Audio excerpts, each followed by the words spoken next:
Kamusta mga ka-followers? Eto nga po pala ang ganap bago kami matapos sa paggamas. Naisip namin na dumalaw sa kapatid ng pinsan ko na si Kulot at si Puti. Tapos, nung mapansin ko, si Kulot panay ang tingin sa aking camera. Oh my God! Tapos, akala ko meron siyang kinakausap. Hindi pala, tinitingnan niya lang yung camera at tinitingnan niya kung maayos ang itsura niya. Sinabi ko, may kausap ka ba? Ang sabi niya, wala, nagpapakwit lang ako. Tapos, napansin ko na lang na parang kumukurot yung mga mata niya. Tapos, ibinaling ko yung camera dito sa karsada. Nung makita ni Kulot, hindi na siya tumingin at nag-peace na lang. Nung ibinaling ko naman kay Puti, ang kanyang camera, halos sumigaw siya. At akala niya man niya, siya yung talagang kinakameraan ko. Damn! Panay ang tila, panay ang ngiti, panay ang salita. Drive lang siya ng drive. Malayo na nadadrive niya. Alam niyo po ba, wala siyang lisensya. What? Pag nakabangga siya, sigurado, mai-impound ang dala-dala namin sa sasakyan. Hindi nga pala amin na itong sasakyan na ito, hiniram lang namin at aming ginamit papunta sa ate ng dalawang ito. Pero napansin niyo, si Anchit nananahimik. Nag-jacket po siya kasi nga po, ang damit niya ay yun pa rin, yung nakaraang suot pa niya. Tapos, salita na ako ng salita, hindi naman masin si Kulot, may ka-text ba siya o wala. Pero nang tanungin ko siya, sino ba ang ka-text mo? Ang sagot niya sa akin, wala, nakikinig lang ako ng sounds. Paano mo naman maririnig?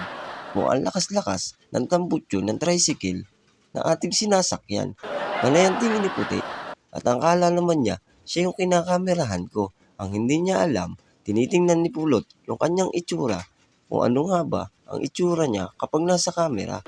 At bigla ko na ibaling ang camera kay Puti. Tinitingnan niya kung siya ba ay kinakamerahan ko. Pero nangiti lang ako kasi sabi ko sa kanya, mag-drive ka lang dyan at pag nahuli ka, sigurado maglalakad tayo pa uwi. What? Napatingin naman si Kulot sa akin at sinabi niya sa akin, pag nahuli si Puti, ang ituturong driver ay si Anchit. Nice. Kasi si Anchit daw ang may professional. Pero napatingin naman si Anchit sa amin at sinabi niya, bahala kayo dyan, basta ako, dito lang. Iniisip ko kasi, paano ako magkakapera pagkatapos natin maggamas. Damn!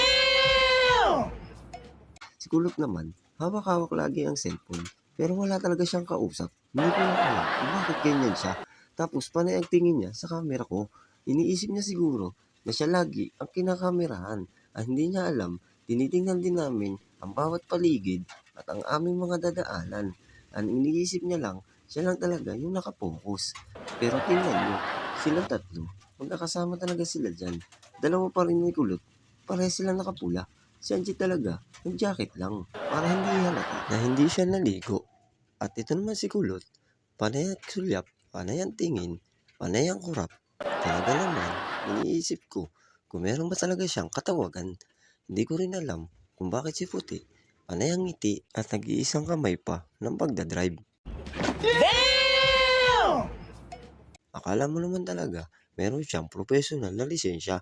Ang dala-dala lang naman niya ay yung kanyang birth certificate na nakuha pa niya nung nakaraan doon sa bahay ni Lola. Napansin naman ni Kulot na napupuna ko na siya dahil yung cellphone lagi niyang hinahawakan kahit wala namang katawagan. At yan sit, nasa likod lang ni Puti. Panay ang tingin kung may makikita ba siyang chicks na namin daraanan. Napapansin ko si Kulot, hinawakan yung dibdib na parang natatakot. Dahil yung pagdadrive ni Puti, hindi na maayos. Napunta na kami sa lubak-lubak. At napansin niya na parang meron lang pulis. Inaawat na si Puti na parang galit na galit. Meron naman daw siyang dalang birth certificate. At sabi naman ni Kulot, anong gagawin mo sa birth certificate? Eh para lang yan sa pangangapangalakan mo. Si Puti naman, sinabi, ito nga, ang aking lisensya. Na pag hinuli ako, iiwanan ko na ang birth certificate ko kasama ang tricycle ni RR. Why are you running? Why are you running? Alala siya magtubo sa munisipyo ng Impanta kasi alam naman niya na wala siyang lisensya at bahala na kung anong mangyari. Wala naman siyang magagawa pag hinuli siya. Sabi naman ni Kulot, bahala ka dyan, ay ituro mo na lang ay si Anchit. Oh my God! Sumagot naman si Anchit na nanahimik siya at wala siyang alam, siya ay nakaupo lang. Kung sino man na may lisensya, siya magpahuli. Ang sagot naman ni Puti ay gagawin ko na lang. Ang pangalan ko, kunwari, ay si RR. At tapos, sasabihin natin na ang lisensya ko, naiwanan ko sa bahay namin. Sumagot naman si Kulot, hindi dapat pwedeng ganun. Ibigay mo yung lisensya mo. Pero sabi ni Puti, wala nga akong lisensya, ay bibigay ko lang ang birth certificate na nakuha ko noong nakaraan sa bahay ni Lola. Natawa na lang si Kulot, hindi ka kasi kumukuha ng sarili mong lisensya. Ang sagot naman ni Puti, wala kasi akong pakuha ng lisensya. Ang ginawa na lang ni Anchit, sinabi ni Anchit sa dalawa na tumahimik na lang kayo. Pag nagkataon na nahuli ang tricycle ni RR, bahala na si RR magtubos dito sa Magsaysay. Why are you running? Why are you running? Malapit na nga kami makarating sa aming pupuntahan at nakita na ni Kulot ang kanyang dating tinitiran. Napansin din niya yung camera ko na laging nakatutok kay na Anchit. Naisip niya na baka siya hindi na siya tinututukan ng camera. Pinapakita pa niya yung kanyang beautiful eyes. Pipikit pa siya. Ayoko na sanang tingnan pero gusto pa rin niya. Natawa siya at natawa rin ako. Tinititigan ko siya at tinititigan ko yung dalawa ni Anchit. Si Anchit naman, panay ang kwento sa likod ni Puti. At si Puti naman, panay lang ang drive. Na parang si Pulot, siya ang pinakamayaman. At may dala pa siyang cellphone at mamahaling relo. Wala lang naman niya sa bahay nila Kulit. Nung isang araw, nung magtapon yung nanay ni Kulit ng basura. Kaya napatingin na lang si Puti at napatawa. Dahil naisip niya na yung dala-dala ni Kulot na relo ay hindi naman tunay.